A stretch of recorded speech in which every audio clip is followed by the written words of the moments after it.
ಮತ್ತಷ್ಟು ಮಾಹಿತಿಗಾಗಿ ನಮ್ಮ ಯೂಟ್ಯೂಬ್ ಚಾನಲ್ ಸಬ್ಸ್ಕ್ರೈಬ್ ಮಾಡಿ, ಪಕ್ಕದಲ್ಲಿ ಕಾಣುವ ಬೆಲ್ ಐಕಾನ್ ಒತ್ತಿ.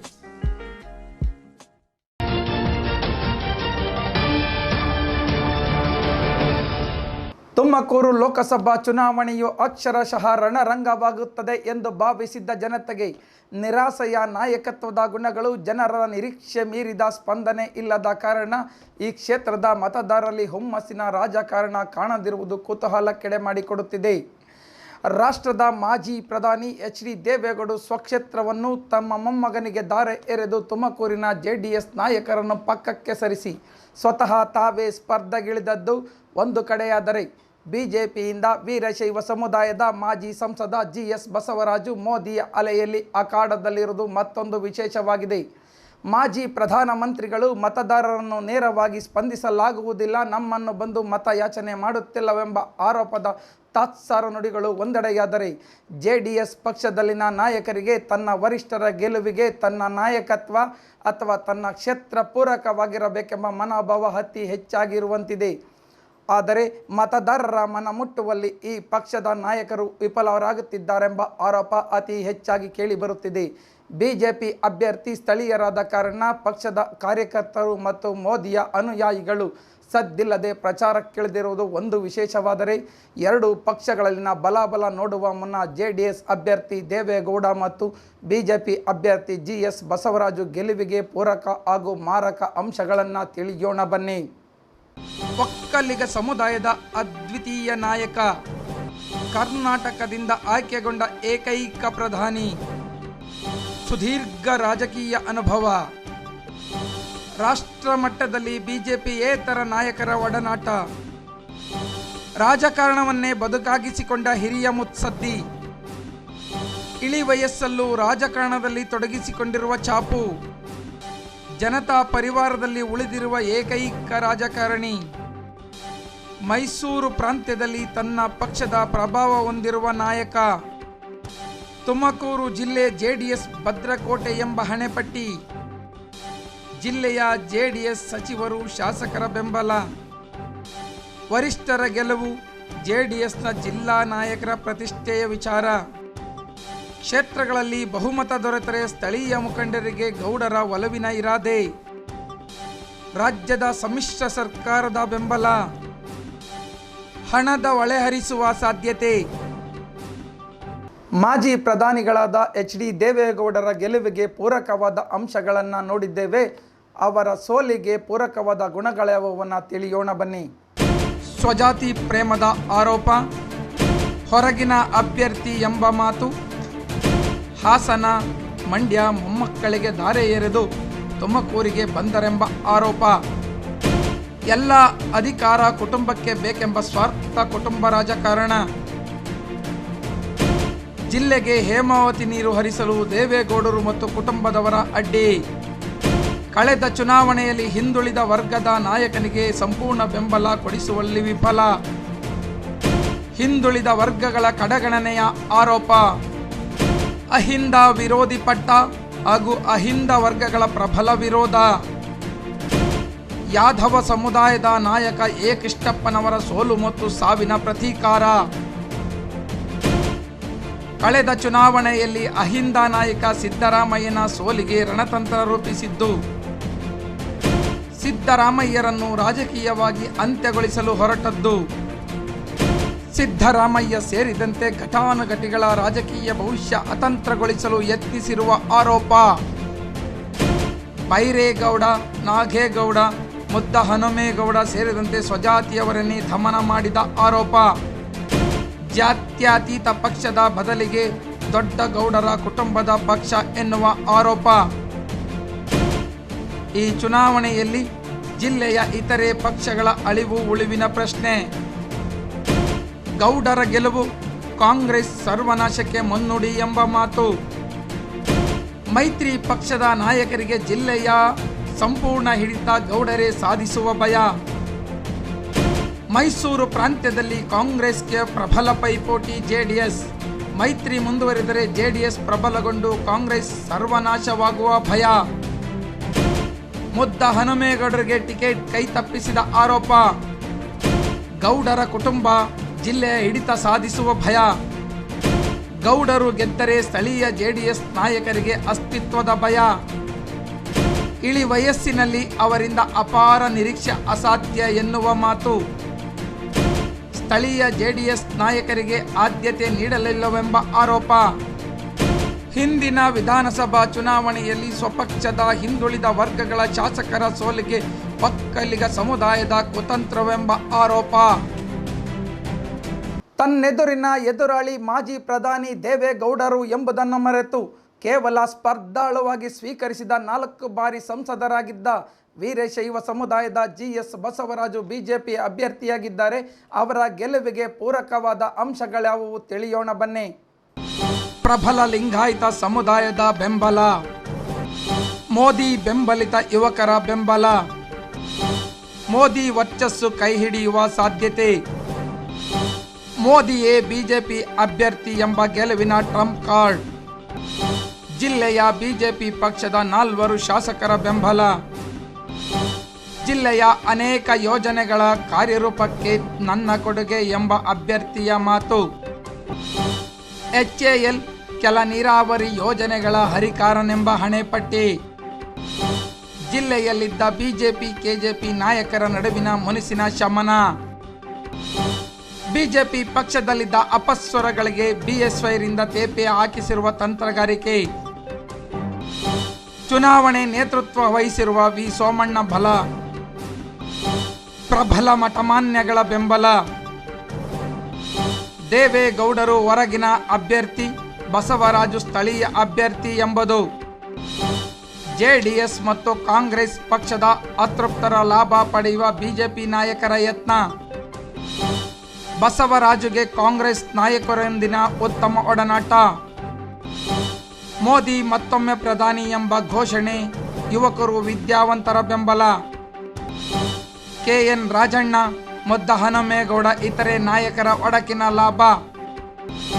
ಹಲವು ಚುನಾವಣೆ ಎದುರಿಸಿ ಜಿಲ್ಲಾ ಮತದಾರರೊಂದಿಗಿನ ಅವಿನಾಭಾವ ಸಂಬಂಧ. ಲಿಂಗಾಯತ ಸಮುದಾಯದ ಪ್ರಶ್ನಾತೀತ ನಾಯಕ ಯಡಿಯೂರಪ್ಪನವರ ಬೆಂಬಲ. ದೇವೇಗೌಡರ ಪ್ರಬಲ ವಿರೋಧಿಗಳ ಬೆಂಬಲ. ಸ್ಥಳೀಯ ಅಭ್ಯರ್ಥಿ GS ಬಸವರಾಜವರ ಗೆಲುವಿಗೆ ಪೂರಕವಾದ ಅಂಶಗಳನ್ನು ನೋಡಿದ್ದೇವೆ. ಅವರ ಸೋಲಿಗೆ ಪೂರಕವಾದ ಅಂಶಗಳ್ಯಾವುವನ್ನು ತಿಳಿಯೋಣ ಬನ್ನಿ. ಪಕ್ಷದಲ್ಲಿ ಆಂತರಿಕ ಕಲಹ ಮುಂದುವರಿದರೆ ರೆಬಲ್ ನಾಯಕರು ಕೈಕೊಡುತ್ತಾರೆಂಬ ಆರೋಪ. ಸತತ ಜನಪ್ರತಿನಿಧಿಯಾಗಿದ್ದು ಶಾಶ್ವತ ಯೋಜನೆ ತರುವಲ್ಲಿ ವಿಫಲವೆಂಬ ಆರೋಪ. ಸಂಸತ್ನಲ್ಲಿ ಜಿಲ್ಲೆಯನ್ನು ಸಮರ್ಥವಾಗಿ ನಿಭಾಯಿಸುವ ಛಾತಿ ಇಲ್ಲವೆಂಬ ಆರೋಪ. ಕಾಂಗ್ರೆಸ್ ಪಕ್ಷದ ವಲಸಿಗ ಎಂಬ ಅತೃಪ್ತಿ. ಲಿಂಗಾಯತರನ್ನು ಒಗ್ಗೂಡಿಸಿ ಮುನ್ನಡೆಸುವ ಶಕ್ತಿ ಪ್ರದರ್ಶನವಿಲ್ಲವೆಂಬ ಆರೋಪ. ಕುಟುಂಬ ರಾಜಕಾರಣದ ವಿರುದ್ಧ ದನಿ ಎತ್ತುವ ಇವರು ಮಗನಿಗೆ ಬಿಜೆಪಿ ಜಿಲ್ಲಾಧ್ಯಕ್ಷನ ಪಟ್ಟ ಕಟ್ಟಿ ನಗರದ ಶಾಸಕರಾಗಿರುವ ಆರೋಪ. ಕೆಜೆಪಿ ಸೇರಿದಾಗ ಜೊತೆಯಲ್ಲಿದ್ದವರಿಗೆ ಹೆಚ್ಚು ಆದ್ಯತೆ ನೀಡುತ್ತಿರುವ ಆರೋಪ. ಜನಾನುರಾಗಿಯಲ್ಲ ಸ್ವಾರ್ಥ ಸಾಧಕನೆಂಬ ಆರೋಪ. ಯಡಿಯೂರಪ್ಪ ಮೋದಿ ಮುಖದ ಮೇಲೆ ಮತಯಾಚನೆ ಮಾಡುತ್ತಿರುವ ಆರೋಪ. ಒಟ್ಟಾರೆಯಾಗಿ ಮಾಜಿ ಪ್ರಧಾನಿ ಮತ್ತು ಮಾಜಿ ಸಂಸದರ ನಡುವಿನ ಚುನಾವಣೆ ಈ ಕ್ಷೇತ್ರದ ಮತದಾರರಿಗೆ ಹಲವು ಗೊಂದಲಗಳಿಗೆ ಕಾರಣವಾಗಿದೆ. ಈ ಹಿಂದೆ ಹೇಳಿದ ಕೆಲವು ಸಕಾರಾತ್ಮಕ ಮತ್ತು ನಕಾರಾತ್ಮಕ ಗುಣಗಳು ಅಭ್ಯರ್ಥಿಗಳನ್ನು ಯಾವ ಹಂತಕ್ಕೆ ಕೊಂಡೊಯ್ಯುತ್ತದೆ ಎಂಬುದು ಇನ್ನೂ ನಿಗೂಢವಾಗಿ ಉಳಿಯುತ್ತಿದೆ. ತುರುವೇಕೆರೆ ಕ್ಷೇತ್ರದಲ್ಲಿ JDS ಪ್ರಾಬಲ್ಯವಿದೆ ಎಂದು ಭಾವಿಸಿರುವ ಒಕ್ಕಲಿಗ ಸಮುದಾಯ ಒಂದೆಡೆಯಾದರೆ, ಬಿಜೆಪಿಯ ಹಾಲಿ ಶಾಸಕ ಮಸಾಲೆ ಜಯರಾಮು ತನ್ನ ಅಸ್ತಿತ್ವಕ್ಕಾಗಿ ಒಕ್ಕಲಿಗರೇತರ ಮತಕ್ಕಾಗಿ ವೀರಶೈವ ಸಮುದಾಯದೊಟ್ಟಿಗೆ ಗೌಡರ ವಿರೋಧಿ ಮತ ಬುಟ್ಟಿಗೆ ಕೈ ಹಾಕಿದ್ದಾರೆಂದು ಹೇಳಲಾಗುತ್ತಿದೆ. ತಿಪಟೂರು ಕ್ಷೇತ್ರದಲ್ಲಿ JDS ಮುಖಂಡನ ಸಮರ್ಥ ನಾಯಕತ್ವದ ಕೊರತೆ ಇರುವ ಕಾರಣ ಕಾಂಗ್ರೆಸ್ ಪಕ್ಷದ ಮಾಜಿ ಶಾಸಕ ಷಡಕ್ಷರಿ ಮತ್ತು ಬಮ್ಮೆಲ್ ಕಾಂತರಾಜುರವರ ನಾಯಕತ್ವದಲ್ಲಿ ಚುನಾವಣೆಯನ್ನು ಎದುರಿಸಲಾಗುತ್ತಿದೆಯಾದರೂ ವೀರಶೈವ ಮತದಾರರ ಮನಸ್ಥಿತಿ ಕಾಂಗ್ರೆಸ್ JDSನ ವಿರುದ್ಧವಾಗಿರುವಂತಿದ್ದು, ಕುರುಬ ಸಮುದಾಯ ಮತ್ತು ಅಹಿಂದ ವರ್ಗಗಳು JDS ಅಭ್ಯರ್ಥಿ ದೇವೇಗೌಡರ ವಿರುದ್ಧ ನಿಲುವನ್ನು ವ್ಯಕ್ತಪಡಿಸುತ್ತಿವೆ. ತಿಪಟೂರಿನ ಹಾಲಿ ಬಿಜೆಪಿ ಶಾಸಕ ನಾಗೇಶ್ ಅಧಿಕಾರ ಚುಕ್ಕಾಣಿ ಹಿಡಿದಿರುವುದರಿಂದ ಬಿಜೆಪಿ ಅಭ್ಯರ್ಥಿಯೂ ಸಹ ವೀರಶೈವ ಸಮುದಾಯದವರಾಗಿರುವ ಕಾರಣ ಬಿಜೆಪಿಯ ಕಡೆ ಈ ತಾಲೂಕು ಒಲವಿದೆ ಎನ್ನುತ್ತಿದ್ದಾರೆ. ಚಿಕ್ಕನಾಯಕನಹಳ್ಳಿ ವಿಧಾನಸಭಾ ಕ್ಷೇತ್ರದಲ್ಲಿ ಮಾಜಿ ಶಾಸಕ ಸುರೇಶ್ ಬಾಬು ಜೆಡಿಎಸ್ನ ಅಭ್ಯರ್ಥಿಯ ಪರವಾಗಿ ಚುನಾವಣಾ ಪ್ರಚಾರಕ್ಕಿಳಿದಿರುವುದು ಒಂದೆಡೆಯಾದರೆ, ತನ್ನ ಸಮುದಾಯದ ಸಿದ್ದರಾಮಯ್ಯ ಚಾಮುಂಡೇಶ್ವರಿ ಕ್ಷೇತ್ರದ ಸೋಲಿನ ಕಾರಣದಿಂದ ಮತ್ತು ಅಹಿಂದ ವರ್ಗದ ನಾಯಕನ ಅಸ್ತಿತ್ವಕ್ಕೆ ಧಕ್ಕೆ ತಂದ ಕಾರಣ ಮುಂದಿಟ್ಟುಕೊಂಡು ಗೌಡರನ್ನು ವಿರೋಧಿಸಿಬಿಟ್ಟಾರು ಎಂಬ ಭೀತಿಯಿಂದ ಸಿದ್ದರಾಮಯ್ಯನವರನ್ನೇ ತನ್ನ ಕ್ಷೇತ್ರಕ್ಕೆ ಕರೆಸಿ ಪ್ರಚಾರ ಮಾಡಿಸಿದ್ದಾರೆ. ಹಾಲಿ ಬಿಜೆಪಿ ಶಾಸಕ ಮಾಧುಸ್ವಾಮಿ ಅಧಿಕಾರದಲ್ಲಿದ್ದು ವೀರಶೈವರ ಪ್ರಾಬಲ್ಯವಿದೆ. ಈ ಕ್ಷೇತ್ರದ ಜನತೆ ಮಾಧುಸ್ವಾಮಿಯ ವಿರುದ್ಧದ ನಿಲುವನ್ನು ವ್ಯಕ್ತಪಡಿಸುತ್ತಿದ್ದಾರಾದರೂ ಅಹಿಂದ ವರ್ಗ ಪ್ರಬಲವಾಗಿರುವ ಕಾರಣ ಗೌಡರ ವಿರುದ್ಧದ ನಿಲುವು ತಾಳುವ ಸಾಧ್ಯತೆಗಳೇ ಹೆಚ್ಚು ಎಂದು ತಿಳಿದುಬರುತ್ತಿದೆ. ಗುಬ್ಬಿ ಕ್ಷೇತ್ರದ ಶಾಸಕ ಹಾಲಿ ಕರ್ನಾಟಕ ರಾಜ್ಯದ ಸಚಿವ ಎಸ್.ಆರ್. ಶ್ರೀನಿವಾಸ್ ದೇವೇಗೌಡರ ಗೆಲುವಿಗೆ ಶ್ರಮಿಸುತ್ತಿದ್ದಾರಾದರೂ ಯಾದವರ ಸೋಲಿಗೆ ಒಕ್ಕಲಿಗರು ಕಾರಣವೆಂಬ ಮನಸ್ಥಿತಿಯಿಂದ ಹೊರಬರದ ಯಾದವರು ಪ್ರಬಲವಾಗಿ ಜೆಡಿಎಸ್ ವಿರೋಧಿಸುತ್ತಿರುವುದು ಒಂದೆಡೆಯಾದರೆ, ಜಿ.ಎಸ್. ಬಸವರಾಜರವರಿನ ಮೇಲಿನ ವ್ಯಾಮೋಹ, ಸ್ವಕ್ಷೇತ್ರದ ಪ್ರೇಮ ಮತ್ತು ಗೌಡರ ವಿರೋಧಿ ಸಮುದಾಯಗಳ ನಿಲುವುಗಳಿಂದಾಗಿ ಈ ಕ್ಷೇತ್ರದ ಮತದಾರರ ಮನಸ್ಥಿತಿ ಬಿಜೆಪಿ ಎಡಗಿದೆ ಎಂದು ಭಾವಿಸುತ್ತಿದ್ದಾರೆ. ಮಧುಗಿರಿ ಕ್ಷೇತ್ರದ ಹಾಲಿ ಶಾಸಕ ವೀರಭದ್ರಯ್ಯ ಹಾಗೂ ದೊಡ್ಡಗೌಡರ ಸೊಸೆ ಅನಿತಾ ಕುಮಾರಸ್ವಾಮಿರವರ ಆಳ್ವಿಕೆಯ ವಿರೋಧದ ಅಲೆ ಒಂದೆಡೆಯಾದರೆ, ಕೆ.ಎನ್. ರಾಜಣ್ಣನವರ ಸೋಲಿಗೆ ದೇವೇಗೌಡರೇ ಕಾರಣ ಎಂಬ ಪ್ರತೀಕಾರ ಮತ್ತೊಂದೆಡೆ ಇದೆ. ಕೆ.ಎನ್. ರಾಜಣ್ಣನವರು ದೇವೇಗೌಡರ ವಿರುದ್ಧ ತೊಡೆ ತೊಟ್ಟಿ ನಾಮಪತ್ರವನ್ನು ಸಲ್ಲಿಸಿದ್ದರು. ಹಾಗಾಗಿ ಕೆ.ಎನ್. ರಾಜಣ್ಣನವರ ಅಭಿಮಾನಿ ವರ್ಗ ಮತ್ತು ಅವರ ಬೆಂಬಲಿಗರು ಮೈತ್ರಿ ಪಕ್ಷಗಳ ಮೈತ್ರಿಯನ್ನು ವಿರೋಧ ಮಾಡುತ್ತಿದ್ದು, ದೇವೇಗೌಡರ ವಿರುದ್ಧವಾಗಿ ತಮ್ಮ ನಿಲುವುಗಳನ್ನು ವ್ಯಕ್ತಪಡಿಸುವಂತಿದೆ. ರಾಜ್ಯದ ರಾಜಕಾರಣದಲ್ಲಿ ತನ್ನ ಕೆಂಗಣ್ಣನ ನೆಟ್ಟಿರುವಂಥ ಕ್ಷೇತ್ರ ಕೊರಟಗೆರೆ ವಿಧಾನಸಭಾ ಕ್ಷೇತ್ರ. ಕಾರಣ, ಉಪಮುಖ್ಯಮಂತ್ರಿಗಳಾದ ಡಾಕ್ಟರ್ ಜಿ. ಪರಮೇಶ್ವರ ಸ್ವಕ್ಷೇತ್ರ. ಕಾಂಗ್ರೆಸ್ನ ಮತದಾರರ ಮನಸ್ಥಿತಿ ಜೆಡಿಎಸ್ ದೇವೇಗೌಡರ ವಿರುದ್ಧವಾಗಿದೆ ಎನ್ನಲಾಗುತ್ತಿದೆ. ಮಾಜಿ ಶಾಸಕ ಸುಧಾಕರ್ ಲಾಲ್ ಪಕ್ಷದ ವರಿಷ್ಠರ ಗೆಲುವಿಗೆ ಟೊಂಕ ಕಟ್ಟಿ ನಿಂತಿದ್ದಾರಾದರೂ ಮೈತ್ರಿ ಪಕ್ಷಗಳ ಅಸಹಕಾರ ಕೇವಲ ಜೆಡಿಎಸ್ ಮತದಾರರ ಮನಸ್ಥಿತಿಯನ್ನಷ್ಟೇ ನಂಬುವಂಥ ಪರಿಸ್ಥಿತಿಯಲ್ಲಿದೆ. ತುಮಕೂರು ಗ್ರಾಮಾಂತರ ಕ್ಷೇತ್ರದಲ್ಲಿ ಡಿ.ಸಿ. ಗೌರಿಶಂಕರ್ ಹಾಲಿ ಶಾಸಕ ಸ್ಥಾನದ ಗದ್ದೆಗೇರಿದ್ದು ವರಿಷ್ಠರ ಗೆಲುವಿಗೆ ತನ್ನದೇ ಕೊಡುಗೆ ಇರಬೇಕೆಂದು ಹಗಲು ರಾತ್ರಿ ಹರಸಾಹಸ ಪಡುತ್ತಿದ್ದಾರೆ. ಅತಿ ಹೆಚ್ಚು ಒಕ್ಕಲಿಗರ ಮತದಾರರನ್ನು ಹೊಂದಿರುವ ಈ ಕ್ಷೇತ್ರ ಒಕ್ಕಲಿಗ ಸಮುದಾಯದ ಗೌಡರ ಬೆಂಬಲಕ್ಕೆ ನಿಂತಿದೆ. ಬಿಜೆಪಿ ಮಾಜಿ ಶಾಸಕ ಬಿ. ಸುರೇಶಗೌಡರು ಒಕ್ಕಲಿಗರೇತರ ಮತದಾರರನ್ನು ಒಗ್ಗೂಡಿಸಿ ಬಿಜೆಪಿಯ ಗೆಲುವಿಗೆ, ದೇವೇಗೌಡರ ಸೋಲಿಗೆ ತೊಡೆ ತಟ್ಟಿ ನಿಂತಿರುವಂತಿದೆ. ತುಮಕೂರು ನಗರ ವಿಧಾನಸಭಾ ಕ್ಷೇತ್ರದಲ್ಲಿ ಬಿಜೆಪಿಯ ಅಭ್ಯರ್ಥಿ ಬಸವರಾಜರವರ ಸುಪುತ್ರ ಜಿ.ಬಿ. ಜ್ಯೋತಿ ಗಣೇಶ್ ಬಿಜೆಪಿಯ ಶಾಸಕರಾಗಿದ್ದಾರೆ. ಮುಸ್ಲಿಮರು ಮತ್ತು ಮುಸ್ಲಿಮರೇತರ ಬಲಾಬಲ ಇಲ್ಲಿ ಹಿಂದಿನಿಂದಲೂ ನಡೆದುಕೊಂಡು ಬರುತ್ತಿದೆ. ಆದರೂ ದೇವೇಗೌಡರ ಗೆಲುವಿಗೆ ಮುಸ್ಲಿಮರು ಕೈ ಹಿಡಿದರೆ ತನ್ನ ಸ್ವಜಾತಿ ನಾಯಕನ ಮುಂದಿನ ಭವಿಷ್ಯಕ್ಕೆ ಧಕ್ಕೆ ತರುವ ಮನಸ್ಥಿತಿಯಲ್ಲಿರುವುದರಿಂದ ಜಿಲ್ಲೆಯ ಮುಖ್ಯ ಕೇಂದ್ರವಾಗಿರುವ ಕಾರಣ ನಗರದ ಮತದಾರರ ಮನಸ್ಥಿತಿ ಮೋದಿಯ ಜಪದಲ್ಲಿರುವಂತಿದೆ. ಜಿಲ್ಲೆಯ ಒಟ್ಟು 8 ವಿಧಾನಸಭಾ ಕ್ಷೇತ್ರಗಳಲ್ಲಿ ಜಾತಿವಾರು ಲೆಕ್ಕಾಚಾರಗಳು ಮತ್ತು ತಮ್ಮ ಪಕ್ಷಗಳ ನಾಯಕರ ಅಸ್ತಿತ್ವದ ಉಳಿವುಗಳ ಪ್ರಶ್ನೆಗಳನ್ನು ಅಳೆದು ತೂಗುತ್ತಿರುವುದು ಒಂದೆಡೆಯಾದರೆ, ಸ್ಥಳೀಯರು ಮತ್ತು ಹೊರಗಿನವರೆಂಬ ಭಿನ್ನಾಭಿಪ್ರಾಯಗಳು ಅತಿ ಹೆಚ್ಚಾಗಿವೆ. ಕೇಂದ್ರದ ಆಡಳಿತದ ಮೇಲಿನ ವ್ಯಾಮೋಹ, ಈ ದೇಶದ ಮುಂದಿನ ಭವಿಷ್ಯದ ಯೋಚನೆಗಳು, ಜಿಲ್ಲೆಯ ರಾಜಕೀಯ ಭವಿಷ್ಯಗಳು, ಗೌಡರ ಕುಟುಂಬದ ರಾಜಕೀಯ ಹಿಡಿತಗಳು, ಹೀಗೆ ಹಲವು ಲೆಕ್ಕಾಚಾರಗಳನ್ನು ಅಳೆದು ತೂಗುತ್ತಿರುವ ಮತದಾರ ತನ್ನ ಮನಸ್ಥಿತಿಯನ್ನು ಹೇಳುವ ರೀತಿಯಲ್ಲಿಲ್ಲ. ಈ ರಾಷ್ಟ್ರದ ಮಾಜಿ ಪ್ರಧಾನಮಂತ್ರಿಗಳಾದ ಎಚ್.ಡಿ. ದೇವೇಗೌಡರಿಗೆ ಸಮರ್ಥವಾದ ಅಭ್ಯರ್ಥಿ ಜಿ.ಎಸ್. ಬಸವರಾಜು ಅಲ್ಲ ಎಂಬ ಹುಂಬತನದಲ್ಲಿರುವ ಜೆಡಿಎಸ್ಸಿಗರಿಗೆ ಈಗಾಗಲೇ ದೇವೇಗೌಡರು ಆಯ್ಕೆಯಾಗಿ ಬಂದಿದ್ದಾರೆಂಬ ಮನೋಭಾವವಿದೆ. ಆದರೆ ಅಕ್ಷರಶಃ ರಣರಂಗವಾಗಿರುವ ಈ ಕ್ಷೇತ್ರದಲ್ಲಿ ದೇವೇಗೌಡರನ್ನು ಸ್ಪರ್ಧೆಯಾಗಿ ತೆಗೆದುಕೊಂಡಂತಿಲ್ಲ. ಈ ಕ್ಷೇತ್ರದಲ್ಲಿ ಬಿಜೆಪಿ ಮತ್ತು ಮೋದಿಯ ಮೇಲಿನ ವ್ಯಾಮೋಹ ಅತಿರೇಕಕ್ಕೇರಿದ್ದು ಈ ಕ್ಷೇತ್ರ ಎಲ್ಲರ ರೀತಿಯಲ್ಲಿ ಕಂಡುಬರುತ್ತಿಲ್ಲ. ಬೇರೆ ಎಲ್ಲ ಕ್ಷೇತ್ರಗಳಿಗಿಂತ ವಿಭಿನ್ನವಾಗಿ ಕಂಡುಬರುತ್ತಿದ್ದು ಈ ಕ್ಷೇತ್ರದ ಮತದಾರ ಅಂತಿಮವಾಗಿ ಬಿಜೆಪಿಯೆಡೆಗೆ ವಾಲುವನ ಅಥವಾ ದೇವೇಗೌಡರನ್ನು ಕೈ ಹಿಡಿಯುವನ ಕಾದು ನೋಡೋಣ.